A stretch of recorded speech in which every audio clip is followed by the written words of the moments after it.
The 250-mile wall that dares the ocean to try again.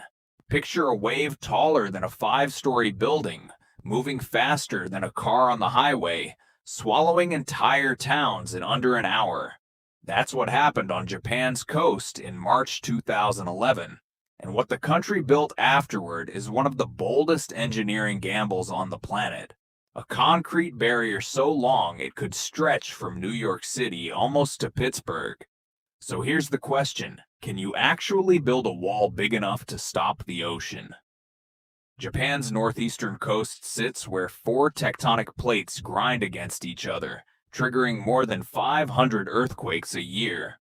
Most are harmless. But every so often, the seafloor itself lurches, shoving an unthinkable volume of water toward land in seconds. That's how a tsunami is born. Not a big wave from a storm, but the whole sea shoved forward by a geological explosion. For generations, the coastal drill was simple. The siren wails, you run for the hills, no hesitation. Then came March 11th, 2011. A magnitude 9 earthquake ruptured over 300 miles of ocean floor. One of the most powerful quakes ever recorded. Within minutes, a wave nearly 50 feet high raced toward shore. Japan's existing seawalls, built for waves up to 26 feet, didn't stand a chance. More than 20,000 people died. Over 120,000 homes vanished. And the disaster triggered a meltdown at the Fukushima nuclear plant that the world watched unfold live. Engineers reached one hard conclusion. The earthquake was just the trigger. The tsunami was the killer. So instead of patching the old walls, Japan committed to something unprecedented. Nearly 250 miles of new sea defenses, 45 to 50 feet tall, with foundations driven 80 feet into the earth.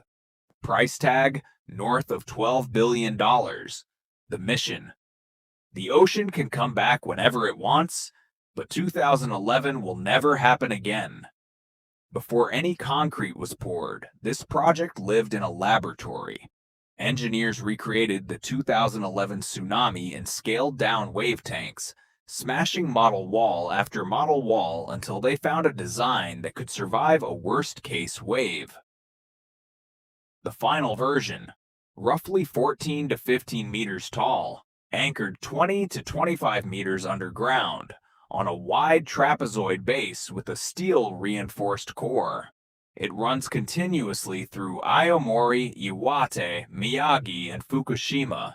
The exact stretch hit hardest in 2011, and the longest unbroken coastal defense line Japan has ever built. Construction started with clearing collapsed houses and broken infrastructure, then building access roads, concrete plants, and drainage systems just to keep the site workable. The real challenge was hiding underground. Much of this coast sits on soft, sandy soil. A nightmare foundation for a structure meant to take direct hits from the ocean.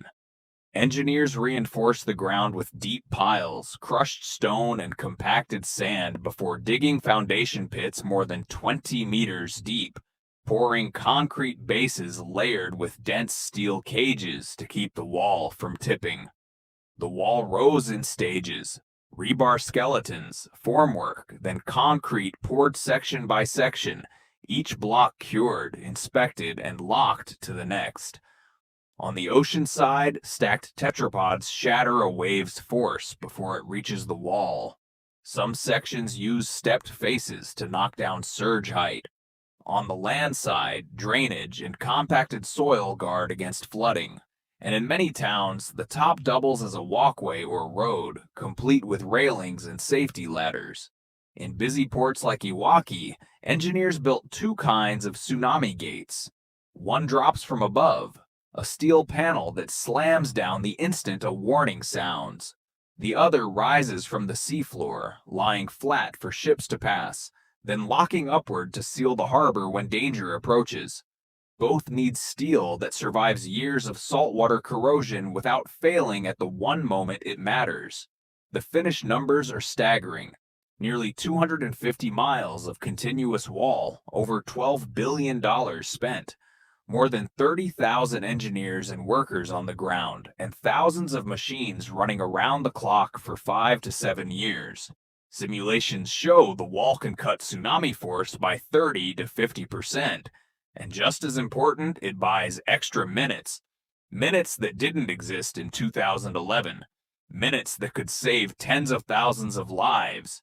But Japan isn't pretending this wall stops everything. It's not a force field. It's a shield built for the worst the coast has already seen, designed to buy time, not guarantee victory. So the wall stands now, quiet and massive, along nearly 400 kilometers of coastline that once watched entire towns disappear in under an hour. It's the largest coastal defense system Japan has ever built, and it leaves one question concrete can't answer. When the next wave comes, will it be enough? We won't know until the ocean decides to test it. Subscribe, like, share, comment for more.